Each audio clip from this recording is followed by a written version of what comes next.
Alrighty, welcome back. We are TongLen group. This is November 20th, 2025. I'm not sure what class it is. We're just carrying on from where we left off. So let's gather our minds here as we usually do. Please bring your attention to your breath until you hear from me again.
Now bring to mind that being who for you is a manifestation of ultimate love, ultimate compassion, ultimate wisdom.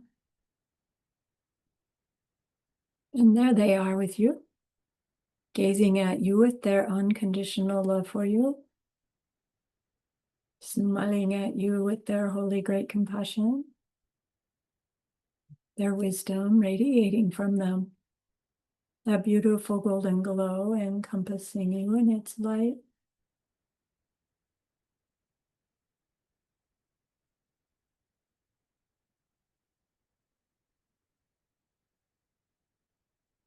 And then we hear them say, bring to mind someone you know who's hurting in some way.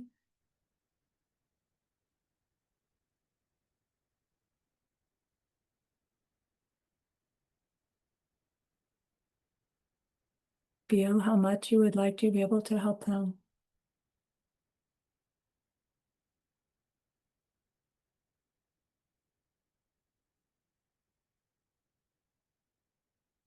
Recognize how the worldly ways we try fall short.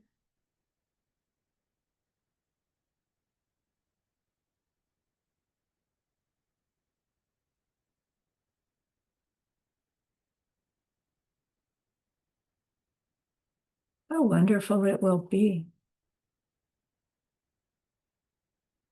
when we can also help in some deep and ultimate way, a way through which they will go on to stop their distress forever. Deep down, we know this is possible. Deeper down, we know this is what we are meant to become.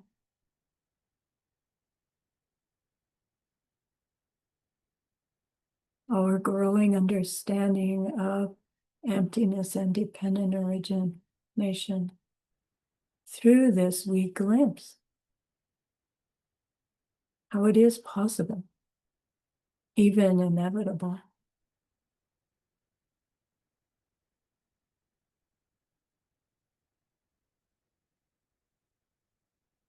And so feel this wish to help the other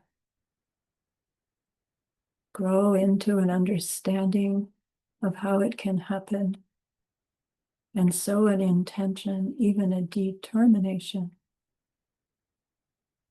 to create that result.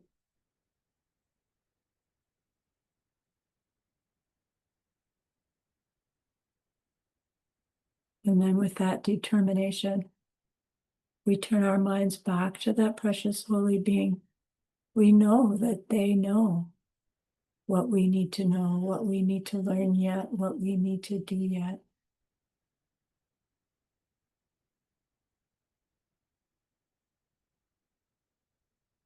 And so we ask them, please, please, please teach me, show me, help me.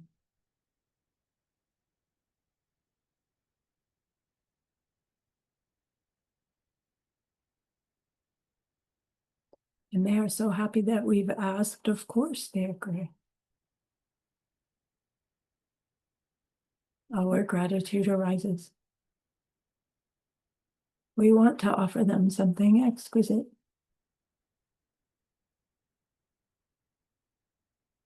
And so we think of the perfect world they are teaching us how to create. We imagine we can hold it in our hands, and we offer it to them, following it with our promise to practice what they teach us, using our refuge prayer to make our promise. Here is the great earth, filled with fragrant incense and covered with a blanket of flowers. The great mountain, four lands, wearing the jewel of the sun and the moon. In my mind, I make them the paradise of a Buddha and offer it all to you. By this deed, may every living being experience the pure world. Idam Guruvratna Mandala Kamniryatayami. Go for refuge until I am enlightened. To the Buddha, the Dharma, and the highest community, through the merit that I do in sharing this class and the rest, may we reach Buddhahood for the sake of every living being. I go for refuge until I am enlightened. To the Buddha, the Dharma, and the highest community, through the merit that I do in sharing this class and the rest, may all beings reach their total awakening for the benefit of every single other. I go for refuge until I am enlightened. To the Buddha, the Dharma, and the highest community, through the merit that I do in sharing this class and the rest, may all beings reach their total awakening for the benefit of every single other.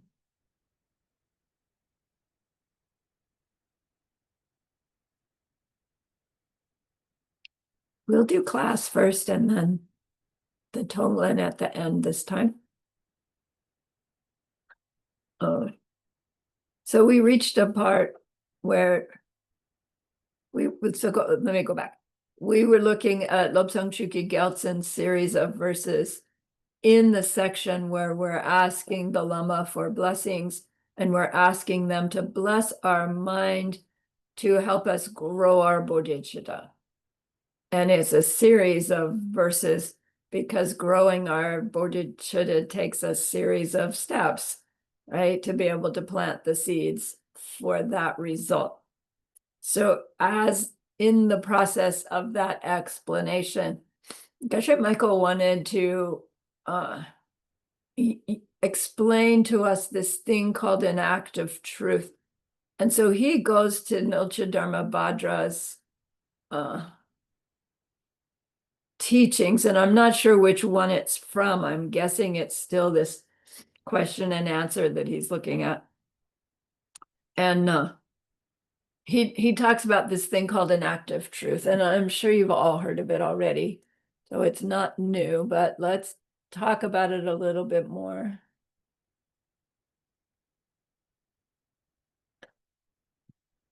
Where did it go? Yeah.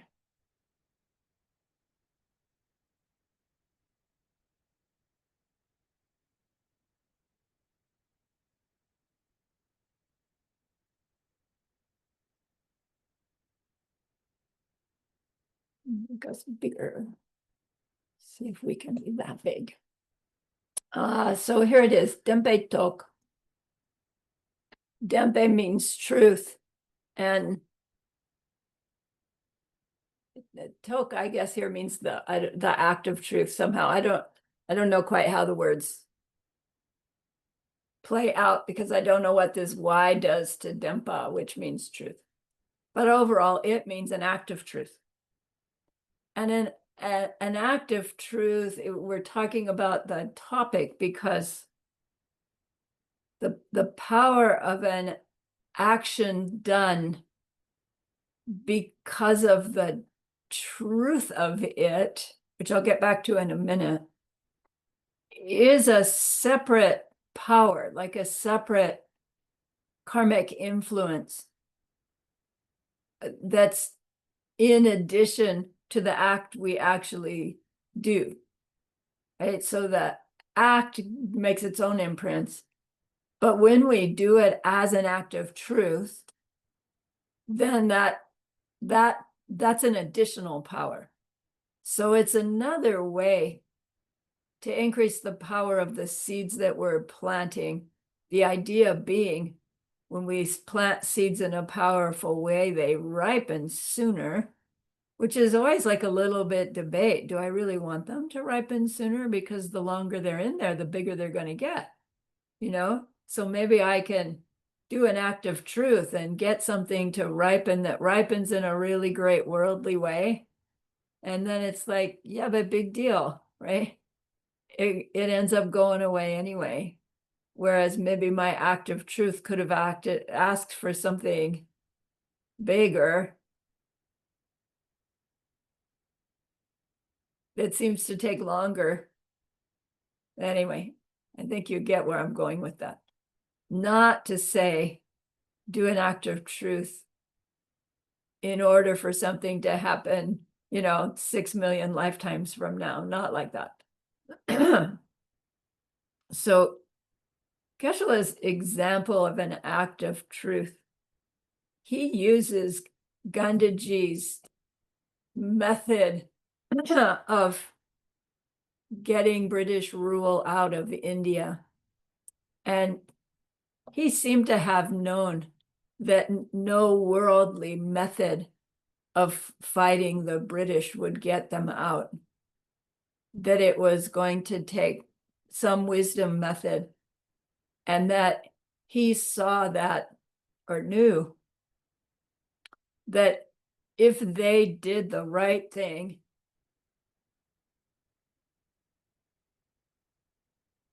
they would have to get the right result. Right meaning good, bad, pleasant, unpleasant, ethical, unethical, that kind of right. So he was saying, in order to rid our country of the British, we need to resist their rule, but we need to be kind to them in the process. So we will do our resistance in a totally non-violent way. And of course, everybody was fighting him on that. No, we have to fight. They're aggressive, right? They don't want to go. They're going to fight with us whether we're nonviolent or not. We're just going to get hurt. And he kept saying, no, it must be nonviolent resistance. And then apparently there was a story where the guard is saying you've got to carry your ID card with you at all times. And one of the acts of resistance was to refuse to carry that British imposed ID card. So he told the guard, I'm not going to carry this ID card. And the guard says, if you don't, I'll break your arm. And Gandhi takes the card and he throws it in the fire. And the guard breaks his arm. And it's like his people are saying, what'd you do that for? You could have done that in a different way. But did his arm get broken because he threw the card in the fire? No, his arm got broken because he hurt somebody in the past. And he knew that, right? And he was being an example of that for leading his people. How long did it take him for his act of truth, right? We will be nonviolent no matter what, to work? 20 years. And in the end, he gets assassinated. What's up with that? Right? It's like, did he get assassinated because he was nonviolent in creating the result? No. Right? He got assassinated because he had the seeds of having killed Win some long time ago because he'd been protecting life for a really long time. It seems like, wait, this can't work if that could happen to somebody who's so amazingly devoted to nonviolence. How could he end in a violent way?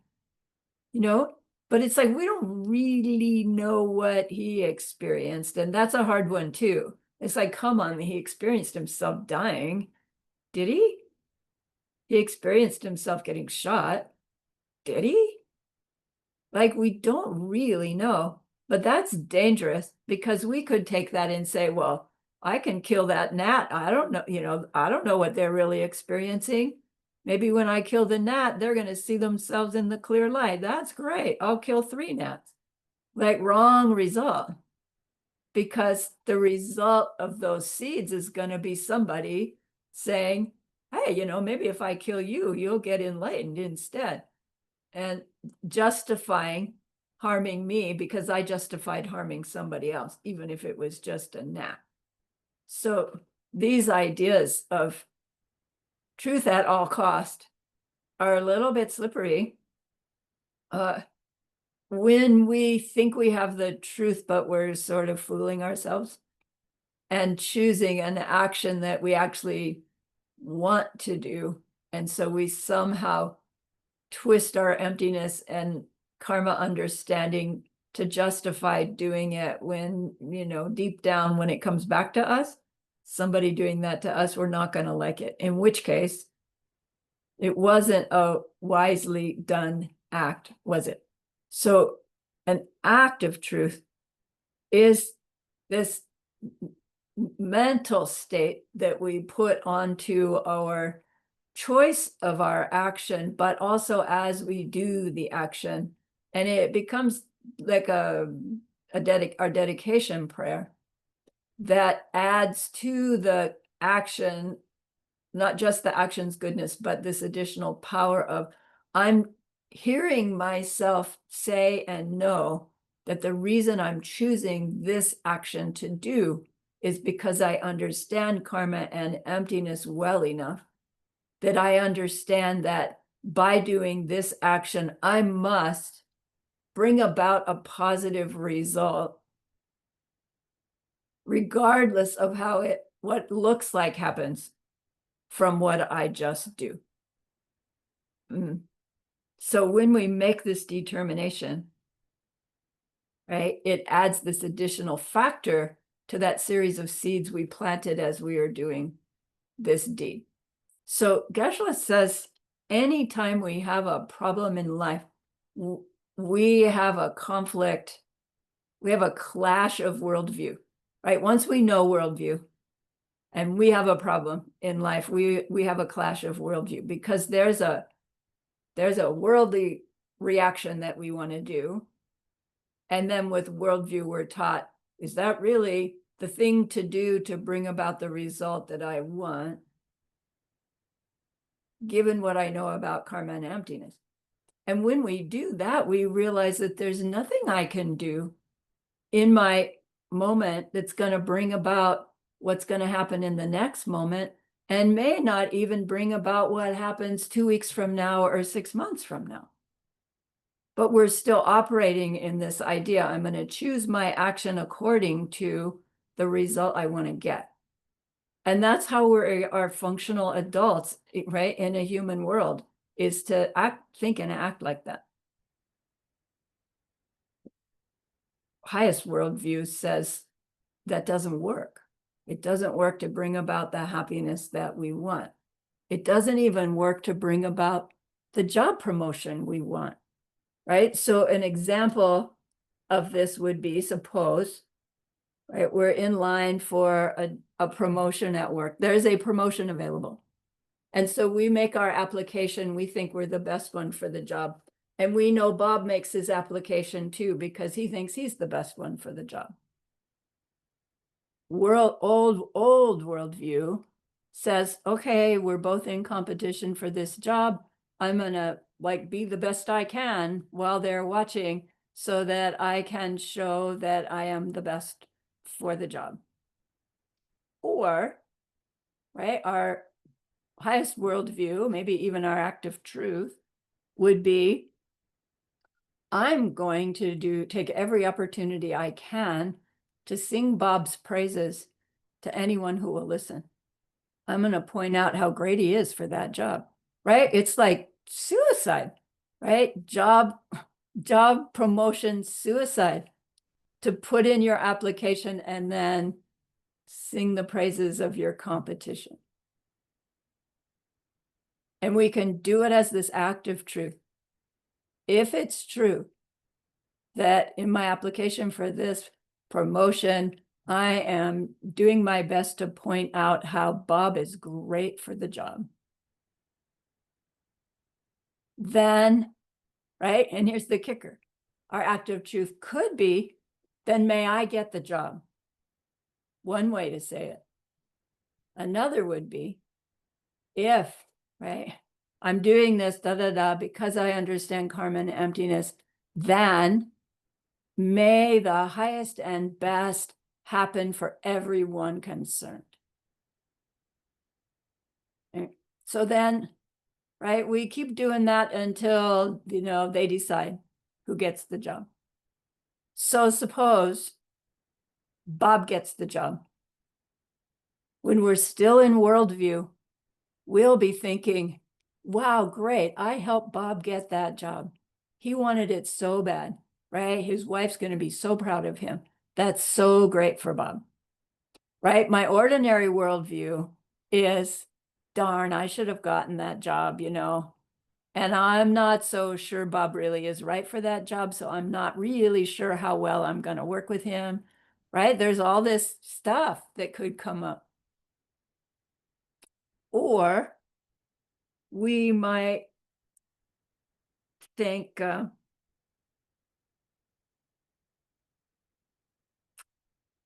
so wait, that one scenario, Bob gets the job. And we go, great, I helped him. Second scenario, we get the job. And if with our high world view, we'd understand, wow, I did get the job. And I do see how this different like kind of behavior, me singing Bob's praises, that could have helped me get the job. And then that means that as I'm now Bob's supervisor, I'm going to want to do everything I can to help Bob shine and thrive and be happy working for me. Right? I'm wanting the result of this job promotion to be the highest and best for everybody, not just me. Because I understand worldview, because I did this whole thing as an act of truth. So then I could also not get the job and think, wow, now I'm available for this act of truth seeds to ripen in an even bigger way, right? Maybe something else bigger, better is forming up. So then rather than thinking, oh, my act of truth didn't work, my wisdom must not be good enough, or this act of truth thing doesn't work, right? We have this understanding. It's like, well, I just don't see the results yet. And it kind of depends on the words that we use in our act of truth. Right? We tend to want to use an act of truth in a really specific way and a really fast way. Right? If I do my dishes with karma and emptiness in mind, then I see emptiness directly on Monday morning. And then Monday morning comes along and it's like, didn't happen. I'm going to doubt. So it's like, did our act of truth fail? Or did I put a limitation on it by giving it this deadline? And is my saying don't put a deadline on your acts of truth, a way of apologizing for acts of truth that don't work. We could see it that way, right? There is no reason why it could not be that an act of truth could bring its result sometime later. Can it bring its result in the next moment?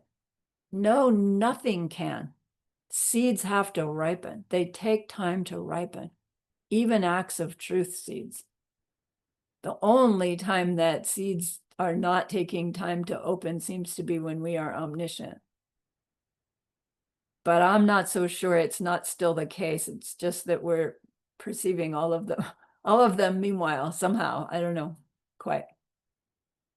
So acts of truth are powerful, and they're a bit tricky, right, to get them worded in such a way that we don't limit their power, but don't dilute them so much that their ripening is too big to recognize that we're using them in a high way, a powerful way, right? So in my example, may my act of truth bring me the result I want. Do you see why it's limiting? Versus my act of truth bring what's going to be the best for everybody. And then if I really am the best one for that job, I will get the job. And if I'm not the best, I'm not going to get the job. And maybe Bob won't either because of my prayer, because maybe somebody else is best for that job. Right? And then we need to hold to our worldview of our act of truth when the fallout comes, right? Because human nature is going to kick back in.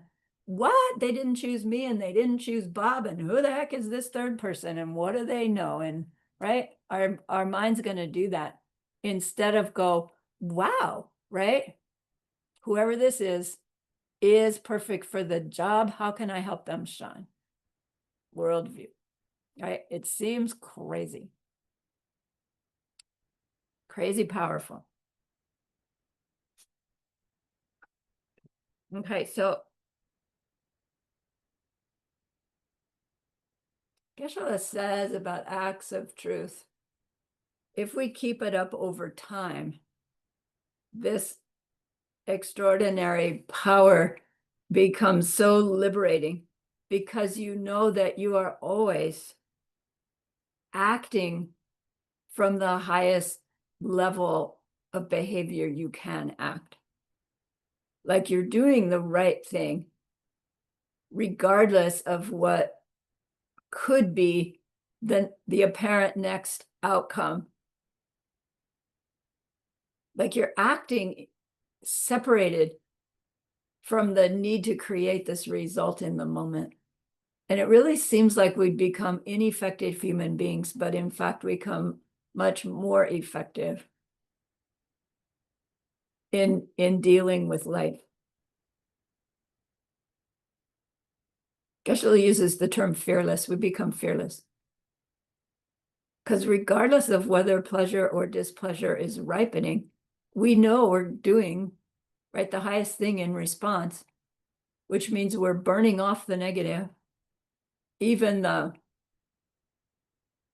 suffering of change of the positive, and we're planting seeds that are going to ripen as a better world for everybody when they ripen. So if we really knew that we were planting seeds for paradise for everybody, would there ever be like any doubt or any self-guessing or any upset, or it's like doesn't matter what's happening, we're just planting paradise seeds? It would be a really cool state of being, wouldn't it? Gosh, kind of like nirvana, maybe.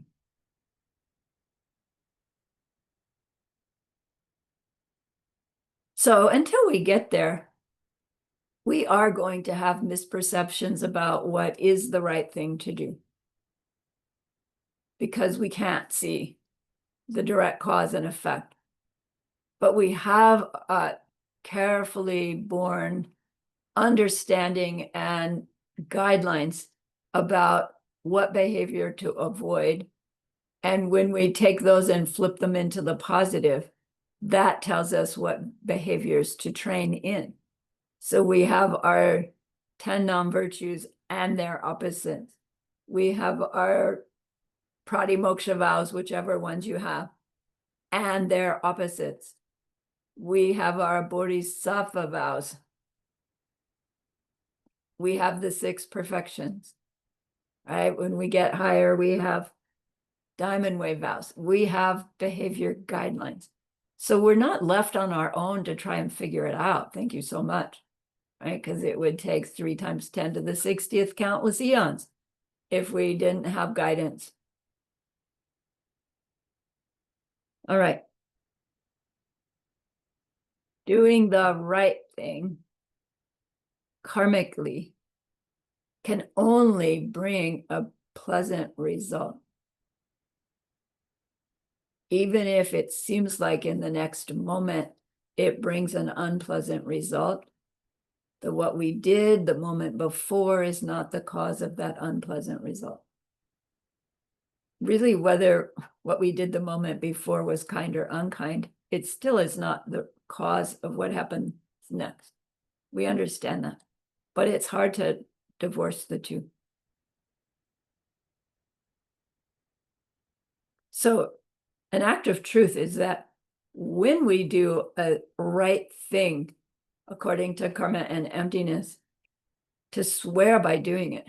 Like, I swear that I did that thing about Bob and the job because I understood karma and emptiness, and I understood planting those good seeds was a higher good than doing worldly things to get the job. I swear that I'm going to hold that highest worldview. It adds something. It's like taking a vow so that every moment you're not doing the thing, you're keeping the vow. Same kind of thing with an act of truth, making this extra imprint in our mind. So we can TongLen as an act of truth because there's no real other reason to TongLen except because of what we understand about karma and emptiness, right? We are TongLening to plant seeds in our mind for a better future for the person that we're TongLening. And for that better future for them to happen, we ourselves are creating a better future for us. So TongLen doesn't work by doing the imagining and doing the breathing. It works by way of the seeds it plants. And we're only doing it because we know that. Otherwise, there's no reason to do it. So just to do TongLen is an act of truth. So we can add this prayer at the end of our session that I say this and then I forget to do it. But if I TongLen because I understand karma and emptiness, and I understand that's how I end the suffering of my world and bring everyone to happiness, then may all that I prayed for in my TongLen come true. You don't say when, you don't say how. What we TongLened was, may that person's suffering end, and may they have all kinds of happiness. And we did it as an act of truth. And then it's like, great, done, have at it. And let it occur. Act of truth. Okay, so let's go back to the Lama Chupa prayer. And so I want to put that up on my screen. I can't do them both at the same time, can I? Let me stop this one with that one.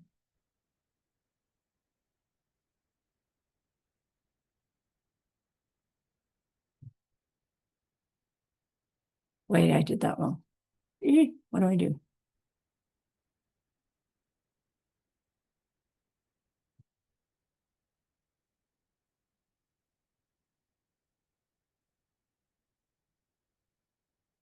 move you. There, got it? You see it? And then, wait, let's see here. If I move you, do you see the vocabulary list also? No, okay. I do. Doesn't help much. Okay, we'll go back and forth.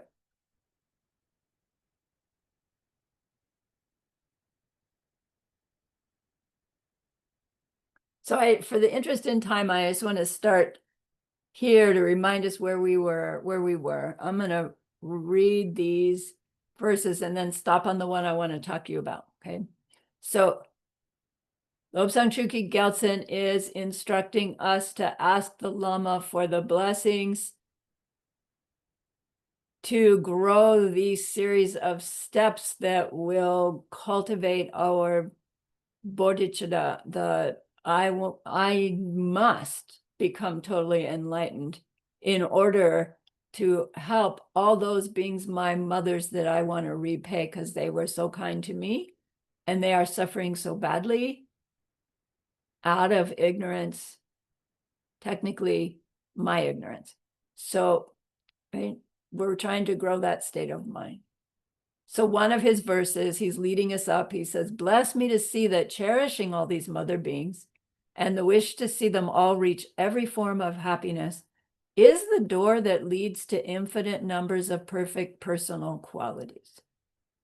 Bless me then to love them all more than my own life, even if every one of them should suddenly think me their enemy.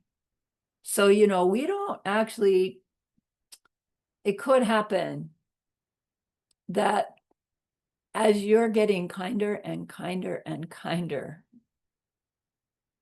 you see the people around you getting meaner and meaner and meaner. And it's like, how could that be? And if we just think worldly, if you had a friend you've known for a long time, for example, and you always knew them to behave in a certain way, and you love them dearly anyway, and then they start to work on themselves and they're starting to get kinder and they're making different choices of behavior and they don't so much want to do the things we used to do together, and like I'm likely to have my feelings hurt or feel left behind, or something. I'm going to have some kind of negative reaction to them just because, right, I'm seeing them grow and I'm not. And so maybe like I'm going to start being nasty to them. Geshe-la says actually that what happens in cases where we're like, our goodness is growing, it stirs in our own pool of seeds, the sludge at the bottom, right? We've cleaned out the stuff that's floating around, but there's the sludge at the bottom. And as our practice gets more and more subtle, the sludge at the bottom starts to stir up as well. And just as we're about to make some kind of big breakthrough in our growth, some like wickedness seems to come out of us, trying to hold us back, right? They call it demons, they call it the devil angel, all kinds of different ways of explaining this unfortunate but apparently common thing where it's like it seems like your mind's so pure, but it's got this one ugliness that it keeps throwing out, right? I mean, Geshe-la had this experience when like everything was just expanding so fast with amazing goodness, and there was one person that was involved on the periphery with the Diamond Mountain at the beginning, and they just took issue to the way Geshe-la taught, and deep down it was his success growing, and this person made it their like life purpose to criticize him, point out faults, get him in trouble in whatever way he could. And it was just at the time when the internet and social media was starting to expand, and Geshe-la just kept ignoring it and then loving the guy and TongLen in the guy. And finally, it got so interfering that Geshe had to call that person's teacher, he knew who it was, and say, look, this guy's killing himself in what he's doing towards me. He said, for me, I don't care. But man, right? I need you to know what he's doing. And then all of a sudden, right, it stopped. I don't know what happened to the guy. I don't know what his teacher did. But, Geshe got to the end of his rope, given the guy every kind of opportunity to self-correct, because he was a Buddhist student, right, of another teacher. But it's like Geshe, when he tells the story, he's telling it because he sees that it was this big obstacle, right, that got stirred up because he was on this cusp of this explosion that has since exploded, into now teaching so many students. Whereas before, like to have 100 students at a teaching was extraordinary. So it's like, don't be surprised if it can happen to Geshe, right, and others. It can happen to us. And it's a sign that we're making progress. So he says, like, even if they should think me their enemy, that like, may I just love them all the more. Because whose negativity are they reflecting, right? Mine. So they give me an opportunity to dredge out stuff that I wouldn't otherwise know is in there. So yay. Bless me then to reach the ability to see myself and others as equal and to exchange them for myself. In a state of mind to sum it all up, where I finally grasp the difference. The problems that come from acting as infants do, thinking only of themselves. And the good that comes from acting as the Lord of the able do, thinking only of what others need. I love this verse, especially that last line, right? The good that comes from acting as the Lord of the able do, thinking only what others need. It's just so visceral to think of me, the infant. What do I need? My knees hurt, my arms hurt. Like I was at exercise class. I'm there as in my 4 steps intention, right? Once a week I go, I help lead an exercise class. I'm supposed to be paying attention to everybody else. And my mind's going, my knees hurt, my arms hurt. I don't want to do this. I don't want to be here. Will you shut up in there? Right? I was doing it, but it's like 2 steps forward, 1 step back, or maybe 3 steps back. Because it's just like, what about me? What about me? It's so disgusting. Infant. Bless me to ditch that infant, please, lamas. Cherishing myself is the door to every trouble that there is. Cherishing my mothers is the foundation of every quality I could have. Bless me then that this deep practice of exchanging others for myself might be the very heart of my daily practice. So TongLen isn't the only way to exchange self and others, but it's a beautiful way of acting on our idea that those other beings are really another part of me, right? Exchanging self and others, deeper meaning is expanding what I call me to include others. And so now that other that I'm going to TongLen, it's just that other part of me. And so naturally, I want to take away their knee pain just as much as I want to take away my knee pain, because their pain is my pain. I just experience it in a different way, right? The knee pain in this part is in that location and that kind of sensation. The knee pain in that part is limping, right? Or wincing on their face, right? I experience it differently, but it's still my pain. And it's hard because our mind goes, no, it's not, it's their pain. But if we can see pain in another, whose seeds are those? Mine. We don't know what they're experiencing. Well, they say they're experiencing pain. okay, those are my seeds too. So I'll do something. I'll try to do something to help them. Right? But until we're omniscient, we don't really know what they are experiencing. So whatever we perceive them experiencing, we do want to try to help. If what we're perceiving is something unpleasant, we want to try to help. If what we're perceiving is something pleasant and we see them as an ordinary being, then we know the pleasantness is going to end. So we know they still have a suffering there. And either way, they're in that pervasive suffering if they are the ordinary being that we think they are. And so there's always something that we can say, gosh, I wish they didn't have to have that. I wish I didn't have to see them having it. Could be one way of saying it, but the imprint we make when we say that is a little limiting because it's saying, well, I just don't want to see their pain.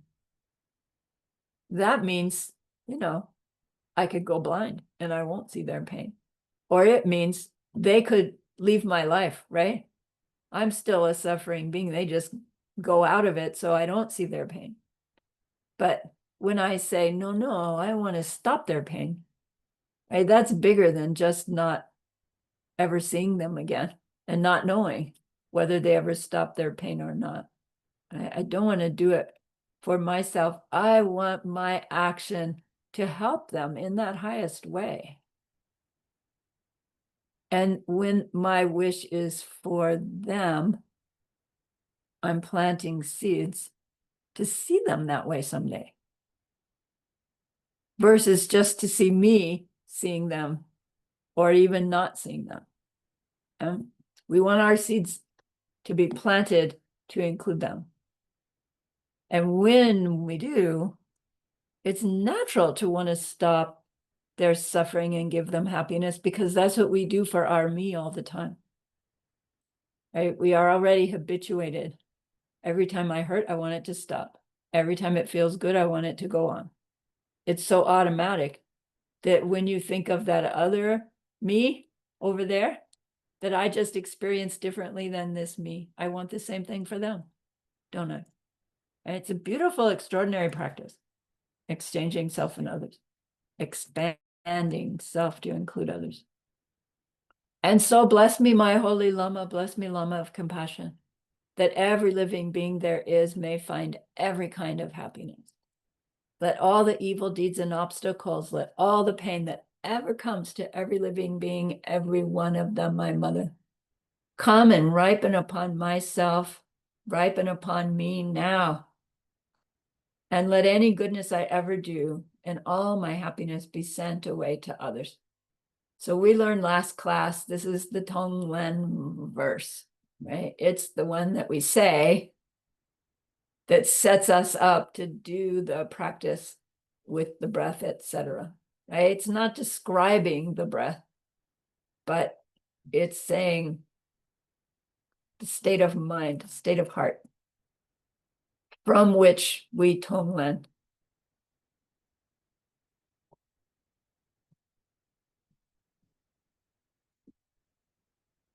Okay.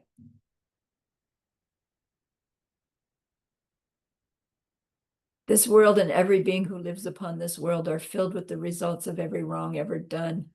Let a shower of suffering fall of things I never wanted. Bless me to see it all as a way that all the fruits of my own bad deeds might finally be exhausted.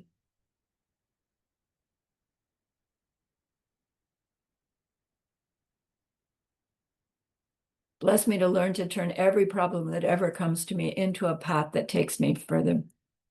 We'll talk about this more when we learn Lojong in course 14. That when our wisdom is keen, we understand that every pleasant thing is a result of some kindness, and so we want to share it, offer it. And every unpleasantness is a result of some past unkindness, and so we're happy to burn it off and use it as an opportunity to act differently than the worldly way would usually act. And so the unpleasant things are these great opportunities, actually, burning off and planting new. And so it becomes such that we are not avoiding the unpleasantnesses like we ordinarily do, right? Ordinary human mind goes out of their way to avoid unpleasant things. They happen anyway, of course, but we try so hard to avoid. Whereas when we have this level of wisdom, you can let go of all that effort. Right? If yuck's gonna happen, it's gonna happen no matter what. And I'm gonna use it as my path. So good things happen, great, I'll share them. Bad things happen, great, I'll burn them off, I'll use them. Great, great, great, great. Happy all the time, they say. You know, even with the next migraine, even with the knee pain, even with, right? Happy all the time. Just to imagine that we could get there, it's a great, great goodness. So just imagine, wow, someday, if you're not already, and I don't know, because I don't know your mind. But to like hear that and go, yeah, I see how that could work, is really a rejoiceable. Because mostly people go, what, are you nuts? You know, ask for a shower of suffering to fall. You've got to be crazy. Give all my happiness away to somebody else. I work so hard to get that happiness. I'm not about to give it away. In brief, bless me to learn to change everything that appears to me, whether it be good or bad, into a path for increasing the two forms of the wish for enlightenment, through practicing the five powers, the essence of all the Dharma there is, and experience only joy. Again, that'll come. Specific teachings come in Lojong and Lama Chupa commentary. This one too. Bless me that I may learn the skillful means of all four practices, where I turn everything that I ever encounter from hour to hour into something for me to meditate upon. The four practices are those four close recollections. They're called the four close recollections. And we don't learn them much in the ACI.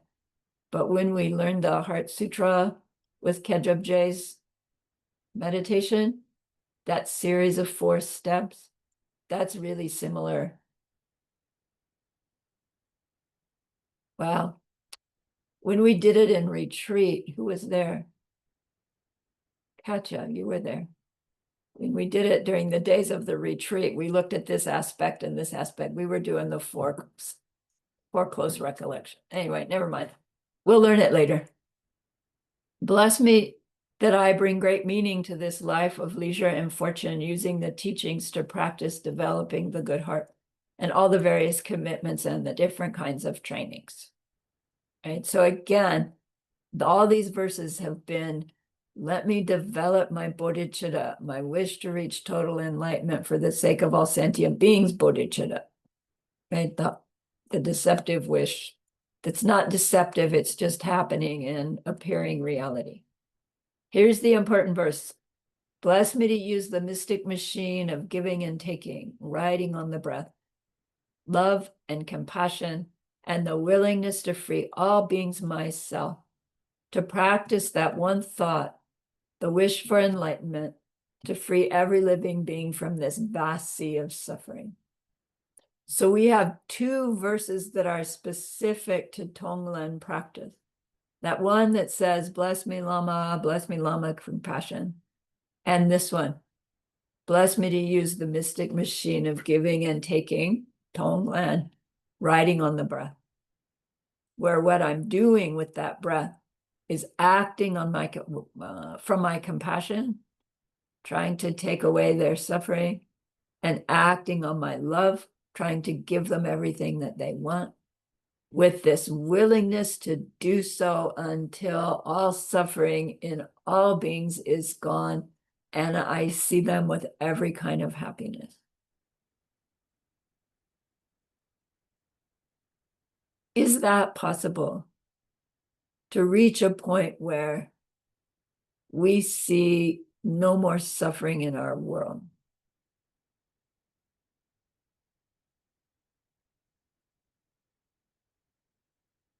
Yeah, Marina's looked sad during the direct perception of emptiness. Ah, true. Right? Is that what you said? And right, as Buddha, we would say but wait, we're still seeing others see themselves suffer. We don't suffer, but we still see suffering in the world, don't we? It would make a good debate. Because you would have to say, depends on what part of your Buddha being you're talking about. Buddha in paradise, no suffering. Yeah, but what about me? I'm not in Buddha paradise. Yeah, but you are for Buddha.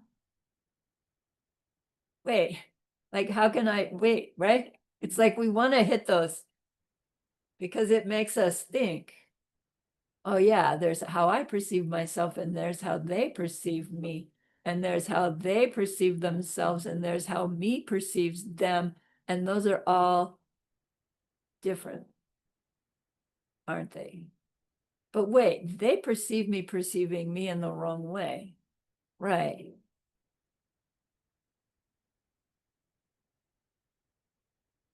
And they perceive me perceiving me in the right way. Right. So maybe someday I can perceive me in the right way too. Right. And they know how to help me get there. All right. But they'll only teach me if I ask. Because if they teach me before I ask, I'll just fight with them about it. When they teach me after I ask, I still probably fight with them about it. But at least they'll teach me once I've asked. But until we ask, they can't. Even if they do try, right? It won't work. And then if we reject something that we're receiving, right? Those seeds for rejecting it blocks our own mind from receiving more, even when we ask. Right? So, like to hear a teaching and reject it is such a strong blocker karma from getting more teachings that right early in the beginning, they say, don't ever reject a teaching, really from anybody. Don't flat out reject. Use logic, right? Check it carefully. If we can't relate, put it on the shelf. But don't just flat out reject, which is, I don't know, what we tend to do. And it's serious delay in reaching our goal, what we want. All right, let me make sure I haven't missed something important here.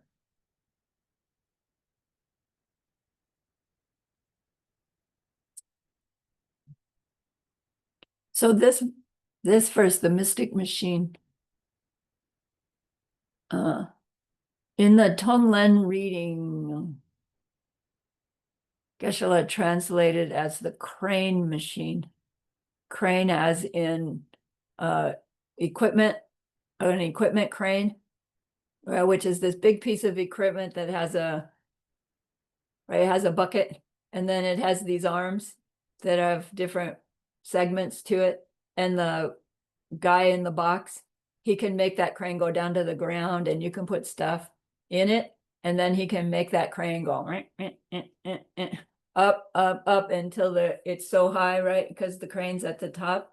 And then the crew at the top unload the thing. And they just lifted tons of material up 20 stories that otherwise they would have had to carry up the stairs, right? So a crane machine is this tool that makes really heavy, hard work easier, a whole lot easier.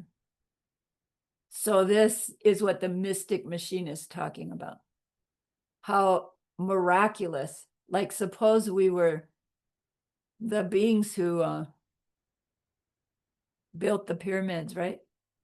You know, the story is they put those really heavy blocks on logs and they pushed them, and they'd move the log and push and move a log and push. And then once they got them to the site, they had to hoist it with ropes.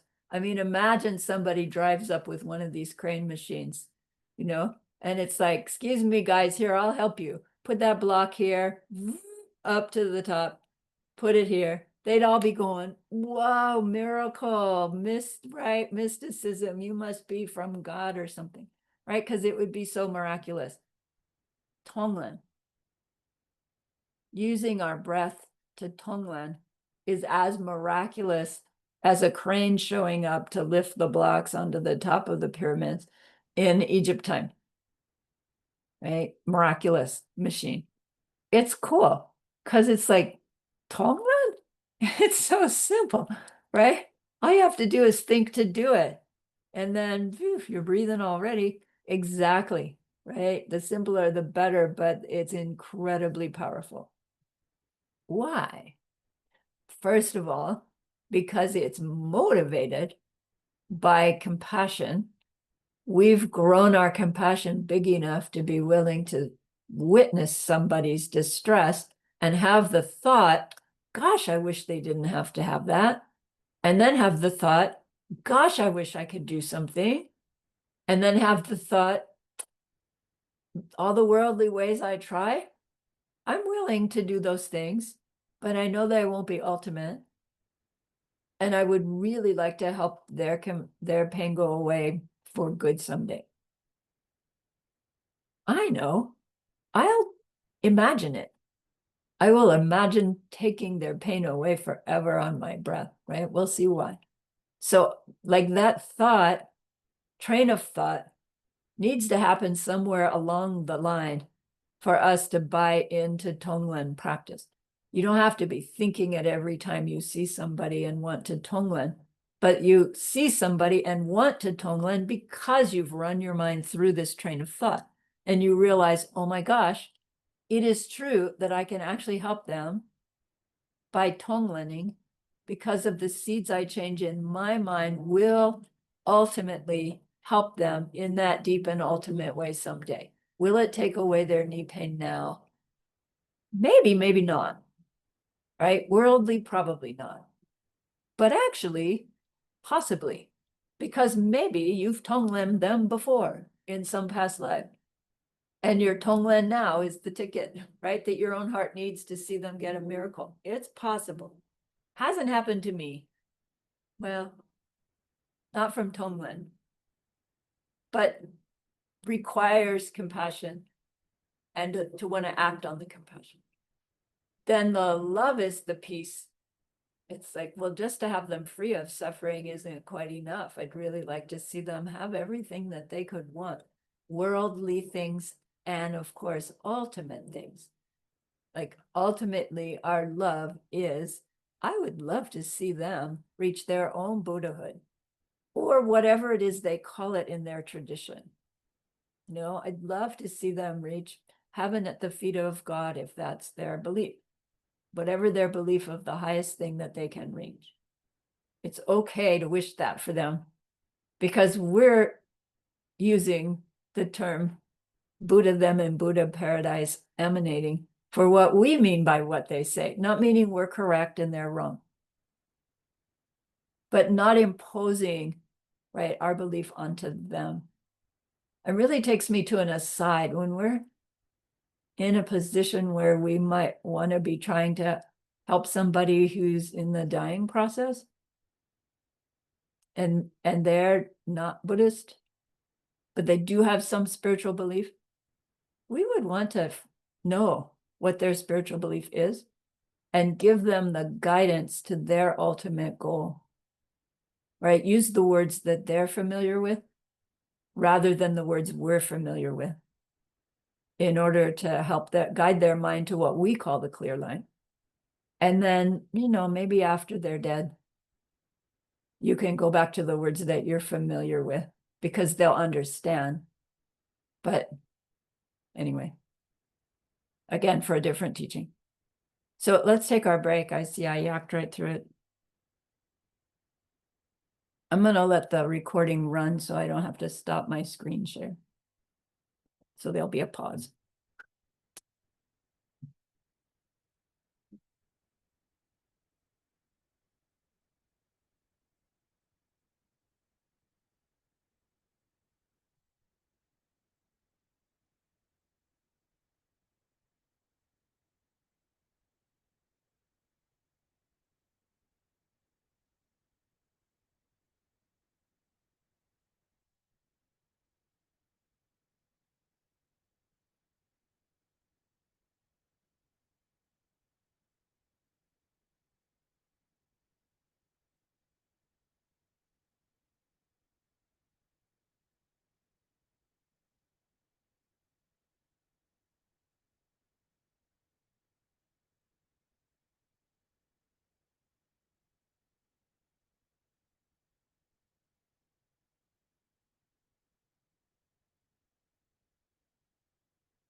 Mm.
Okay, so in this context, what the crane machine is doing is it's helping us lift our mind up through those seven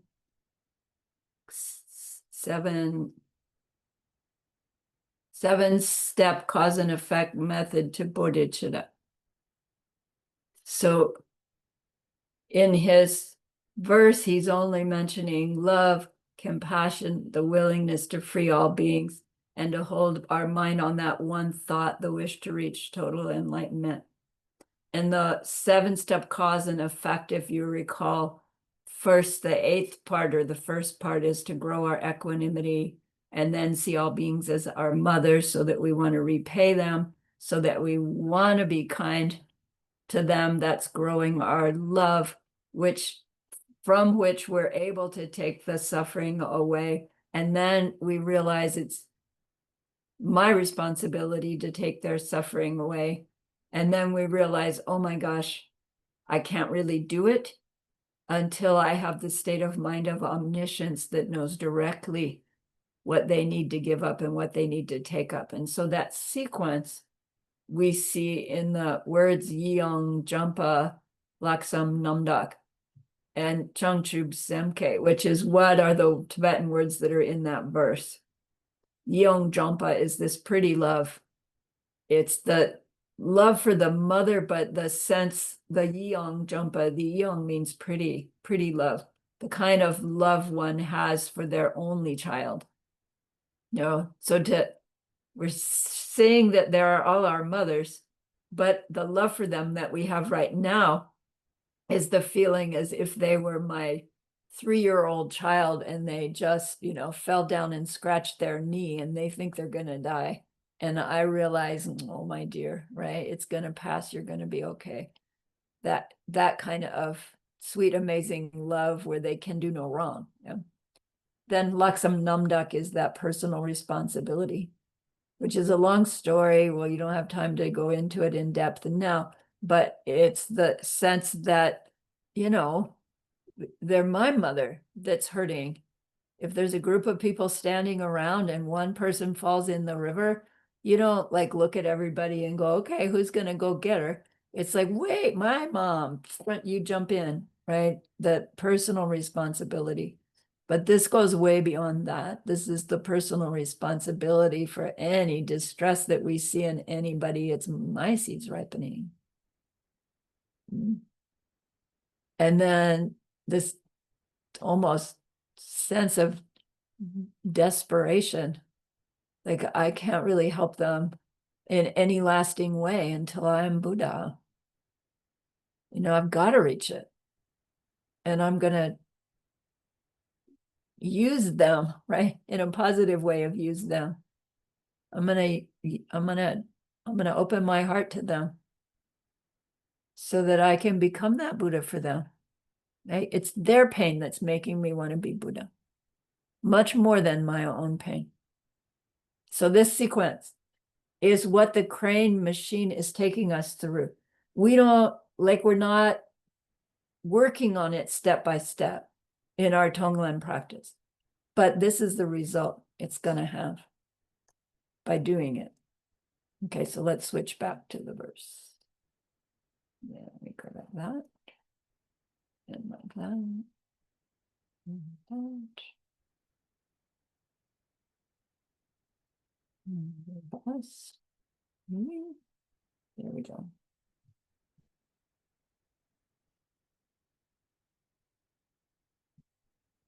So this actually is it's from this verse is from a text. It's not like quoting from it, but sort of a summary of an earlier text about the Lojong that's called the Lojong in 7 steps, Lojong Dunduma. Again, we'll learn it in TongLen or in course 14. It's a practice that was like taught very secretly in Tibet for some period of time. We can't really say exactly how long. It was held deeply secret because of this fear that people would hear a practice teaching that says, wish for all kinds of suffering to come upon you so that other people won't have it, and wish to give away every goodness that you have.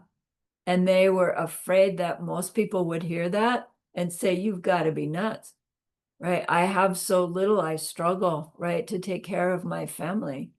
It's nuts to say I'll give that all away and take on pain and suffering.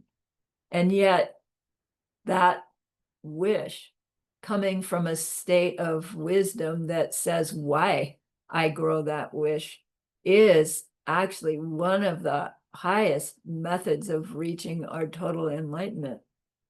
So to teach it to somebody only to have them go, no, that's nuts. It puts such a blocker in their mind that it's better that they don't know about it at all than to teach them before they're prepared. So this kind of teaching was a one-on-one from teacher to student when they knew that the student's heart was just like breaking from all the suffering they're seeing in their world, and they're trapped in this inability to do anything significant. That's the time to teach that student TongLen. But finally, someone named Tokme Sangpo in the 13th century. What does 13th century mean? 1200s? I always get confused. Is 13th century 1200s or 1400s? I think it's 1200s. It has to be 1200s because it was during Kadampa phase. So Tokme Sangpo, he says, wait a minute. If we rely on this to be just teacher to student when a student's ready, there's students out there, they're going to miss out. And it seems to me it's worse for one person to miss out on this teaching than it is for others to hear it and reject it. Whoa, that's a trade-off, isn't it? So he wrote it down. He didn't send it public. That didn't happen for a while yet. But he wrote it down so that it wouldn't get lost. Like maybe his circumstance was he was getting close to withdrawing, and he knew that there were people that still could use it, and I don't know. So anyway, he finally wrote it down. It became the Lojong Dunduma. And in there, it talks about this using the mystic machine. One of its verses, it says, alternate the two of giving and taking. Let these two ride on the wind. And that's all it says. But what it means is use your breath to TongLen people as this really high secret practice. Interesting. Because it has to be motivated by a high world viewer. There's no other reason to do it. Because it doesn't work by doing it. And it feels crazy to even wish that it could work because you're wishing to take on pain. I have enough all by myself, thank you very much. And you're wishing to give away all goodness. Wait, I work so hard for the goodness I have. And it's like two wrong views that we're trying to overcome. And that's why we TongLen. So now the factor of the using the breath to TongLen, I like just why not just think it, but to tag it to the breath, as I've already said, has this resonance to our subtle body. And so that's what adds this additional power to TongLen practice, is that we are inadvertently affecting our subtle body, even if we don't know anything about our subtle body. So as humans, we have this perception of this physical body that's got organs and skeleton and stuff inside. And it also has these invisible to our ordinary senses structure of channels through which winds, subtle movement happens. And that subtle movement is what allows the mind to move from one place to the next. So technically, when we eat and we're chewing, a wind and a mind, not an intellect, not a thinking, but an awareness, has to move up to be aware of that. It's not saying it right. The projection is happening, the mind movement happening rides on a wind that comes up, right? And helps that movement experience be an experience of going down. And then it continues to go down, right? It requires a wind to move the mind, the awareness.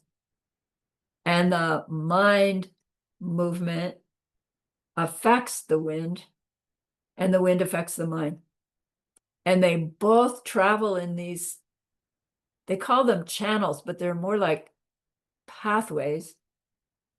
And for an ordinary being, those pathways are all messed up. They're twisted, they're knotted, they're kinked, they're even some of them broken. And if the tube, right, if you have a straw that's all twisted and kinked and you try to through it, it's a whole lot more work to suck the milk up through that straw because it's got to get around through the cracks and etc. Maybe even it's totally blocked. And so you can't get it at all. So these subtle channels, we're born with them. And the kinks and breaks and twists, those are all results of past negative, mentally afflicted movement of the mind. So mentally afflicted winds and mind movement affect these channels, right? Plant the seeds for us to be born with channels that are all messed up. And then as we go through life, they continue to be messed up and get more messed up because our misperceiving our world and our mental afflictions that arise because of it further mess up those channels and makes it harder for the winds and mind to move through. So when we are doing intentional practices to increase and act upon our love and our compassion, those are positive states of mind, right? The opposite of the mentally afflicted states of mind. And the result on our channels is to loosen them up, to smooth them out, to open them up. And so as those channels open up, the higher emotions are able to move easier. And the love that started the process can actually grow bigger because we feel loving, our channels are starting to open, our winds are moving towards a space of greater love, wisdom. And then as they move towards that space, the same love that we had before now is bigger, it's deeper, it's more wise. So the more we have the feeling of compassion and love that makes us want to TongLen, and then we intentionally use our outer breath as the tool to influence the subtle breath and mind, we grow this opening up of our channels that allows those winds to get to the place where our love and compassion become more and more wise.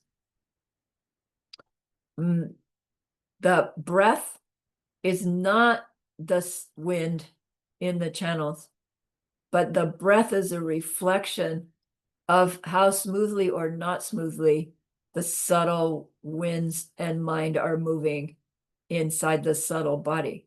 So when we're angry or fearful, for instance, we have the presence of mind to notice, our breath gets all, stuck and shallow and gaspy and right. And we end up with this feeling in our chest that we're calling anger or fear. And if we have the mindfulness to be able to go, wait, right, let's calm our breathing, that emotions will calm down because of this resonance with the subtle body and the breath. It's not really a cause and effect. It's a vibrational resonance. So if you've been in the yoga tradition, that tradition uses the breath for meditation, that uses the breath as you're exercising, right? Right? How many times do you say, Linsung, as you're teaching a class, now breathe, right? Inhale here, exhale here, nice, long, slow inhales, exhales. It's because it affects their subtle body, whether you're working on it or not. So here's TongLen, where we're tagging these loving, compassionate, willing to take, right, everything away from them, heart, onto this gross thing, our breath, in order to see or experience ourselves actually taking away this pain and giving them happiness. All of that is having this subtle effect on our subtle body, in which these twists and knots and yucks are opening up and allowing this subtle body to start to gather into the place where it's automatic to feel love, compassion, and wisdom. So this crane machine, just by TongLening beings, is moving us through these 7 steps, not the 7 Lojong Dundunmas, but the 7 steps to our bodhicitta. Okay? And we'll find that our bodhicitta grows as we TongLen. And as our bodhicitta grows, our impulse to TongLen grows. And then what Geshe always says is, as your channels and winds smooth out, your mind smooths out. So your mental afflictions smooth out, and your skin will smooth out. Your body will smooth out. Like you will start to feel younger, look younger. Aging is a reflection of these knots and kinks in our channels. Like every wrinkle is a knot, kink in a subtle channel because they get so subtle, they go all the way out, right? So any illness, any symptom of any illness, it's these kinks and knots and blocks in our subtle body that block the wind and mind moving that trigger mental afflictions. Is that right to say trigger? Reflections of mental afflictions, maybe don't trigger them. You want to work on all that? TongLen, right? You don't even have to know about it and you're working with it. Oh my gosh, that is a crane. That is a miracle, right? Just TongLen. So beautiful. Mm.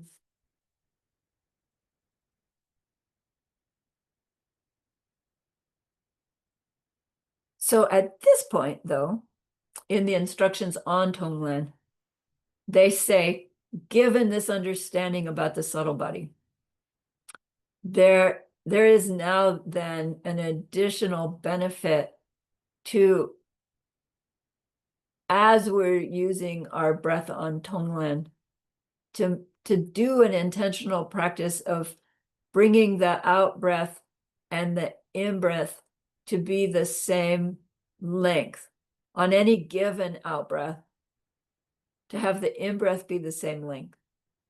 Now, every breath doesn't have to be the same length. And with TongLening, it's not going to be, right? Because first you send your exhale out that far, and then you send it, they're going to get a little bit longer, longer, longer.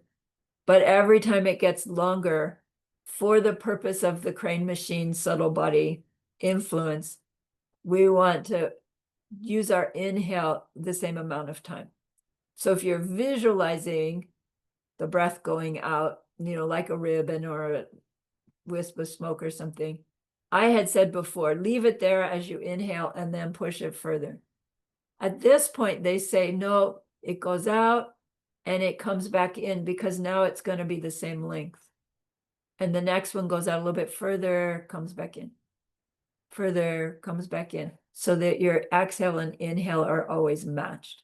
The reason is that it's planting seeds in the subtle body to have this balance happening, and it will help promote reaching this balance that we need to get those winds into the central channel someday. So it's just an added piece in preparation for things to come, to add this inhale, exhale. If you're not a visualizer, then you can do it, counting your heartbeat, or just in the sense that I want to match my exhale to my inhale. Chinese medicine says when you're young, your inhales will naturally be longer than your exhales. And when you're old, your exhales will naturally be longer than your inhale. So if you're ever not sure whether you're young or old, you could check that and see. And it's like, well, some days I'm younger than others. But it's an interesting thought, right? Okay.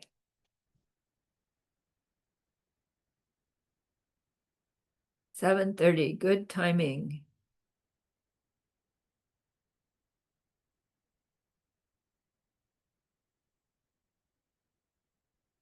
So technically, TongLen is combining sutra methods and diamond way methods for reaching bodhicitta, the wish to reach total enlightenment for the sake of all sentient beings, which sets us up for bodhicitta, the direct perception of emptiness, whether we reach it sutra way or diamond way, right?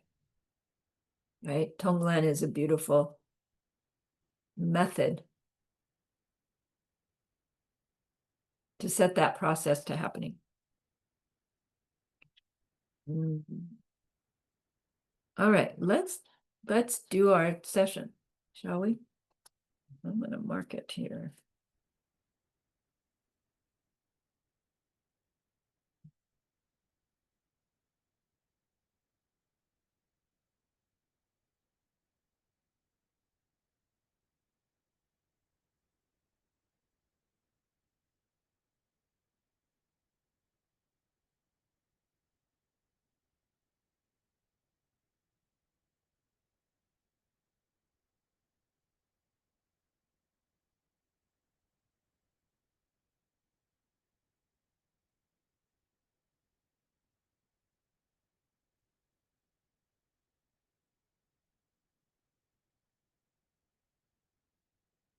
All right, so we'll swiftly go through our preliminaries.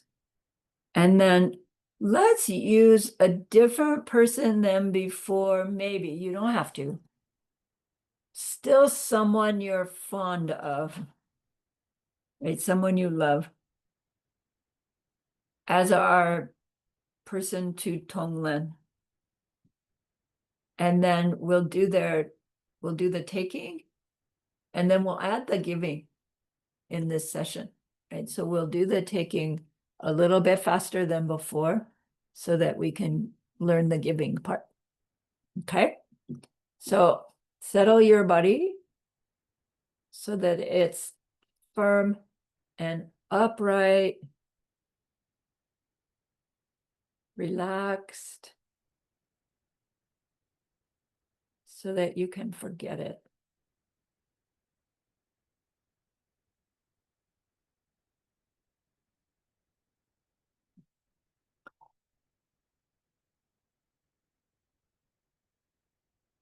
When you've got it set, bring your focus of attention to the sensation of your breath at your nostrils.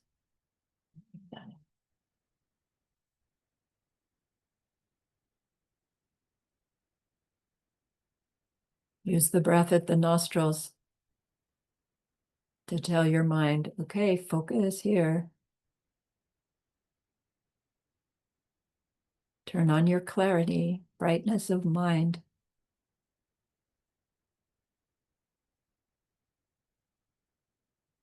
And turn on the intensity, fascination, curiosities, however you identify that quality of mind.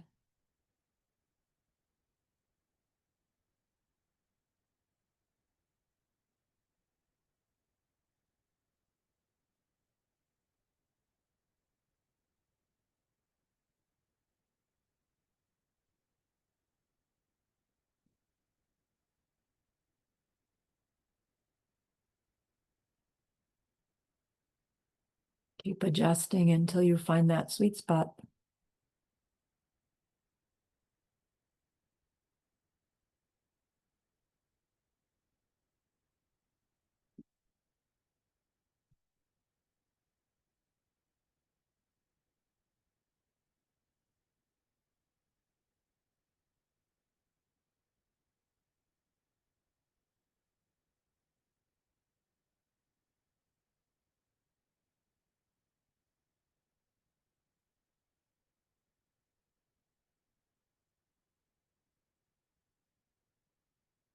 And then we'll begin our preliminaries. Leave the focus on the breath and instead bring to mind recollection of your reason for studying these things. There's suffering in my world, and I can't seem to do anything about it. And it's just becoming more and more unacceptable. I need help.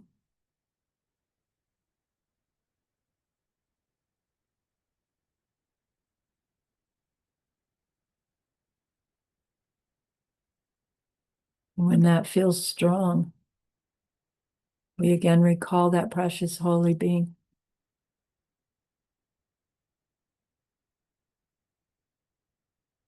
Knowing that they know what we need. They love us. They want to help. They have been helping.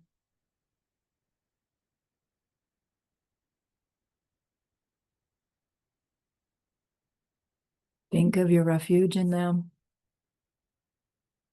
your growing bodhicitta. Tell them about it.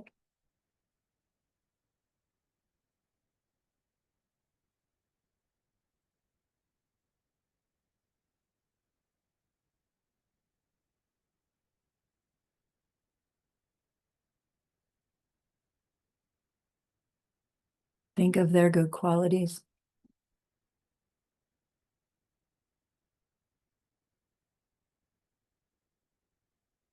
and the emptiness of their good quality.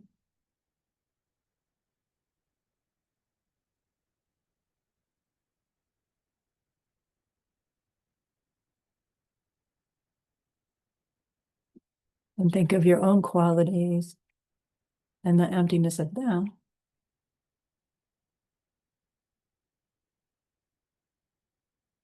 And recognize, of course, we can aspire to become like them.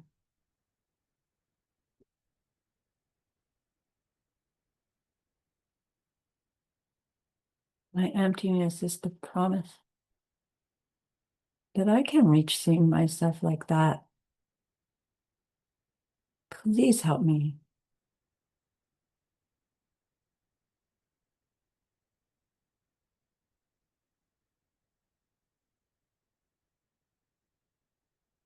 And our gratitude and devotion arises. We want to offer them something exquisite. And what they like best is something from our practice. So tell them some kindness.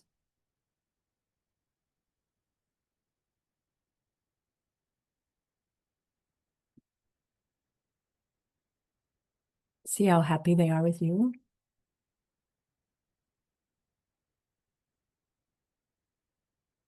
We feel so safe with them that we open our heart, admit some negativity.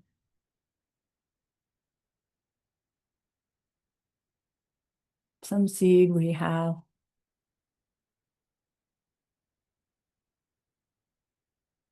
When it ripens, we'll hurt ourselves and others. Tell them about that one.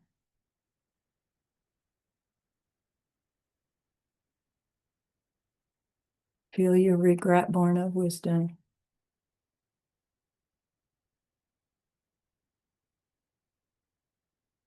Establish your antidote and your power of restraint.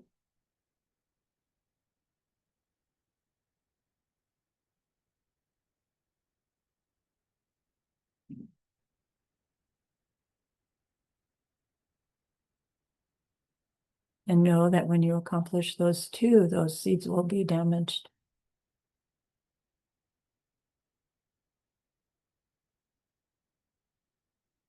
And so grow your rejoicing. Tell them another kindness that you've seen or done.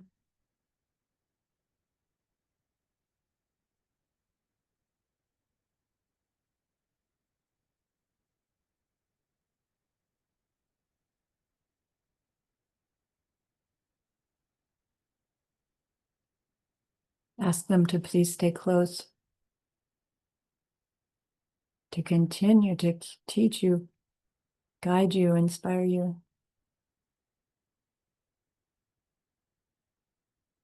And dedicate just these preliminaries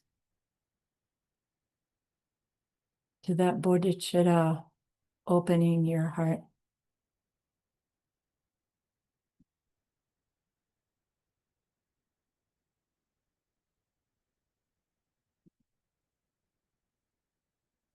And then check your body to see if it needs adjustment.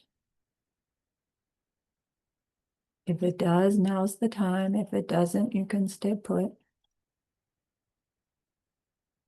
And once you're reset, come back to your breath.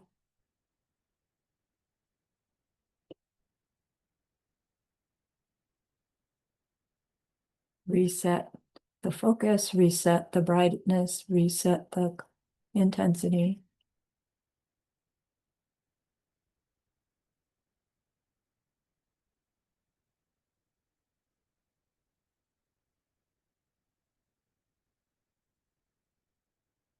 And then bring to mind that person you wish to TongLen.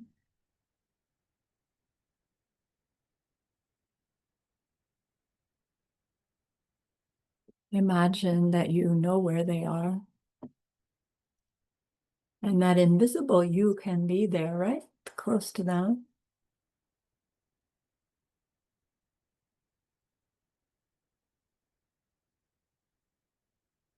Get a good idea of the problem they're having and how you perceive that they feel about it, how it's affecting them.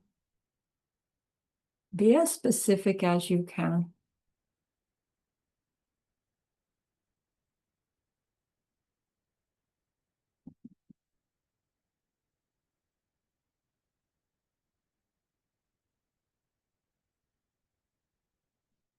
You can think of them.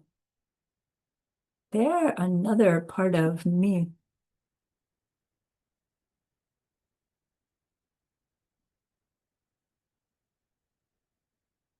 And if this part of me was having that kind of trouble, this part of me would kind of feel in this way. So maybe that's what that part of me is feeling too. To get kind of some clearer idea of their distress. And then once you have an idea of it, your invisible you has X-ray eyes. You can look into their body and you see this black yak flowing around in these streams and rivulets maybe.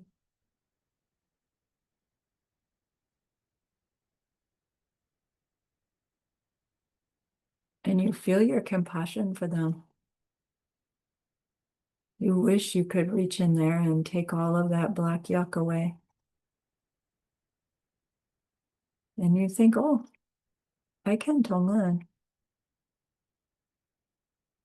And so use the power of your concentration. Focus into the middle of their chest. And that causes all that black stuff that's flowing every which way to be attracted to that space in the middle of their chest because of the power of your mind. It's like the magnet.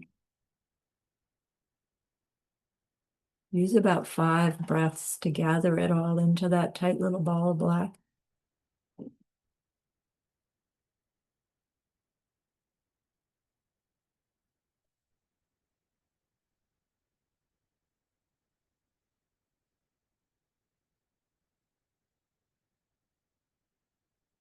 And you switch to the next step again. Feel your compassion that urges this exercise and start following your exhales out a little further, each one matching the inhale if you can.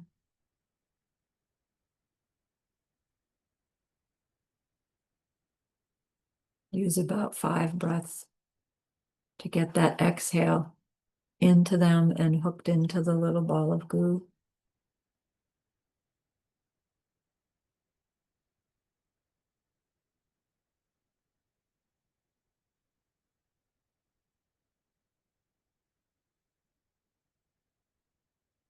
When you have it hooked, you make that determination.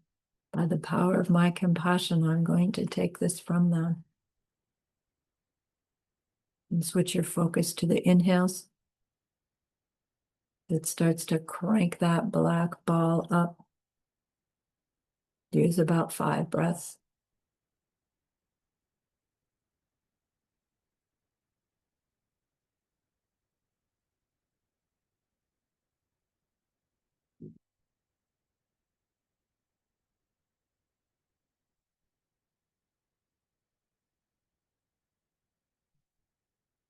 Once you have it there under your own nostrils, identify it again. All that upset stomach that they're having because of their jealousy, because of that person getting their rewards at work, because they misunderstand where it's really coming from. I will take it from them.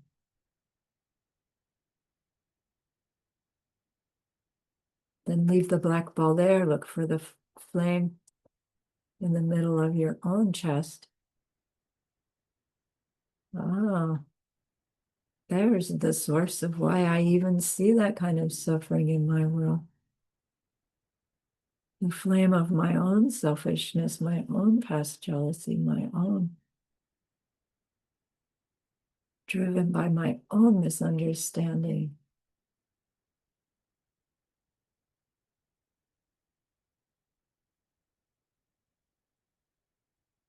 I will use that black ball of goo of their suffering to destroy my misunderstanding. To set yourself up, you know what to do. A nice long exhale.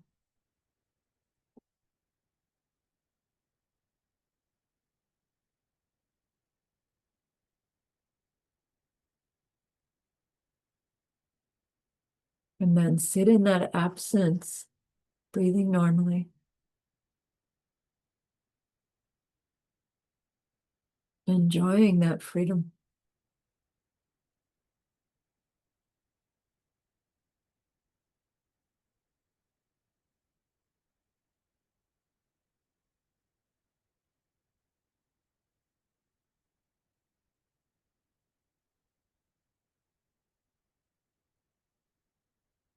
Then your love stirs.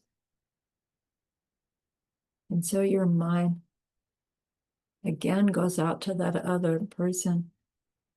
We see them, such relief. They don't know what happened, but that distress is gone. They feel confident that they can deal with the situation. They even look a little happy.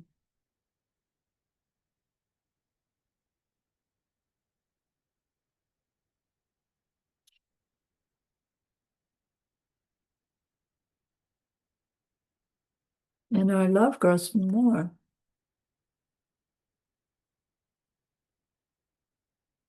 We want to give them things that would help them be happy, stay happy.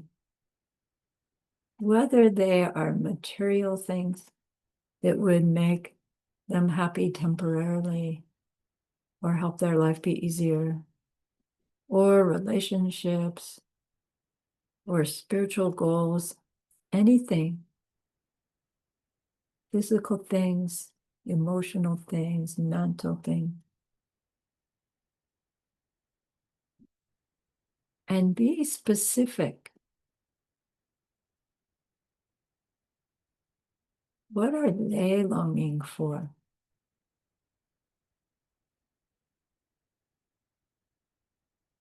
If we don't know them very well, we can't know their specifics.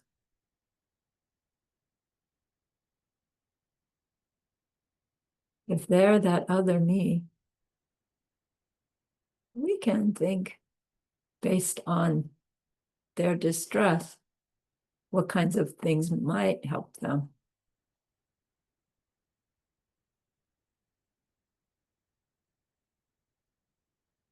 And so come up with maybe 3 things that you'd like to give them through which they'd get a little happiness.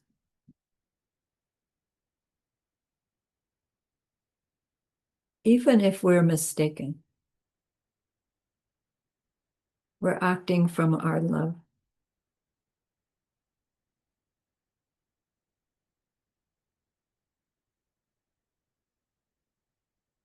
Then to do so, we turn our mind to our own body. We're invisible to that other person, but to us, we can see our body. And we look inside, we see that inside there's this beautiful white light. We're filled with white light.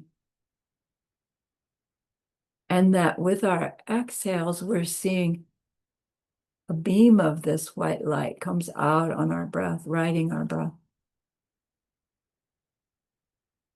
And we say, wow, look what my love looks like.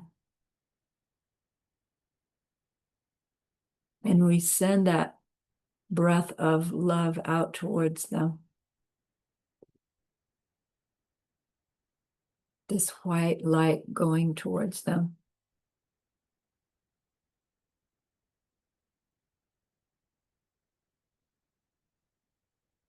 And this time, the white light shines over all of them, and some of it goes into them with their inhale. So get this picture in your mind. This white light from your breath spreads and pours down over all of them, but also goes inside.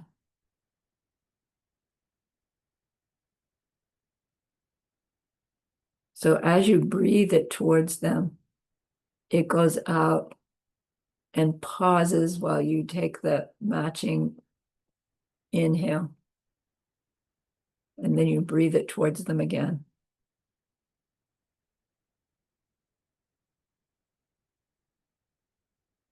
That white light going down, covering them,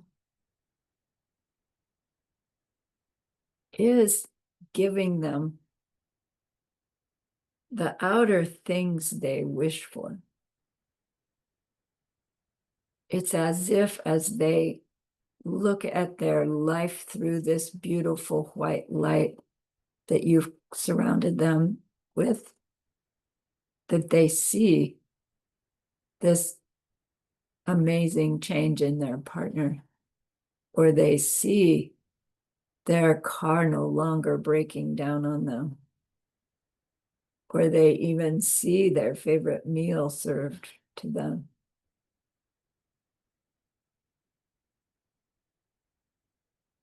And the inside white light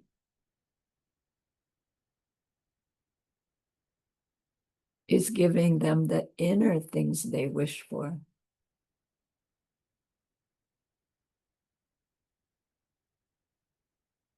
Maybe it's a peaceful mind.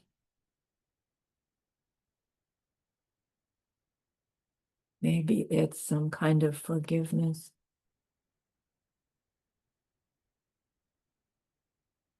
You decide, but see them feel that.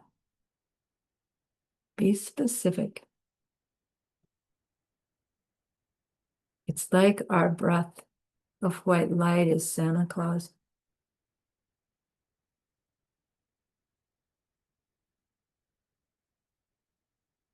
And it makes their wishes come through. See how happy they are, how amazed they are, and how much they want to share this good feeling with someone in their world.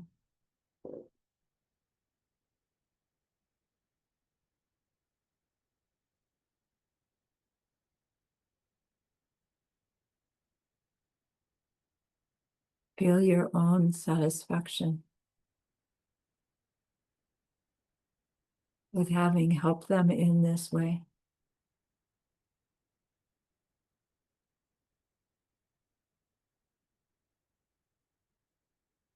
And then bring your invisible you back to your this you.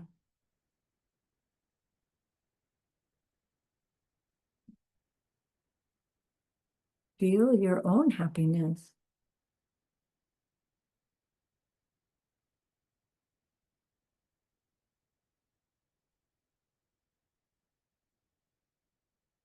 Turn your mind back to that precious holy being, your own guide.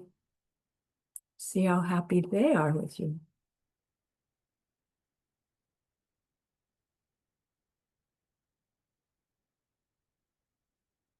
Think of the goodness we've done, like a beautiful glowing gemstone that you can hold in your hand. Feel your gratitude to that holy being. Ask them to please, please stay close, to continue to guide you and inspire you. Offer them this gemstone of goodness. See them accept it and bless it, and they carry it with them right back into your heart.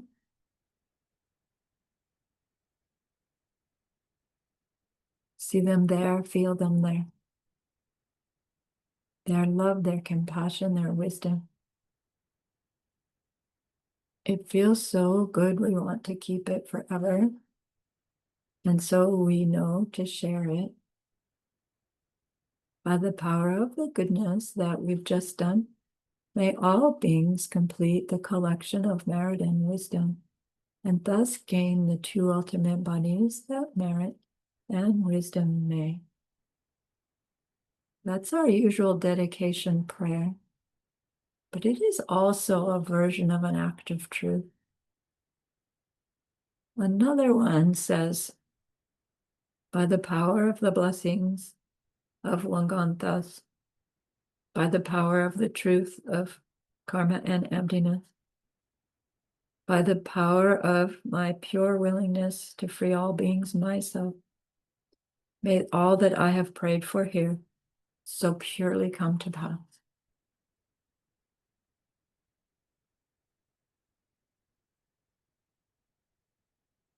So use those 3 long exhales now to share this goodness with that one person from the beginning of class. To share it with everyone you love. To share it with every existing being everywhere. See them all filled with loving kindness, filled with wisdom, and may it be so.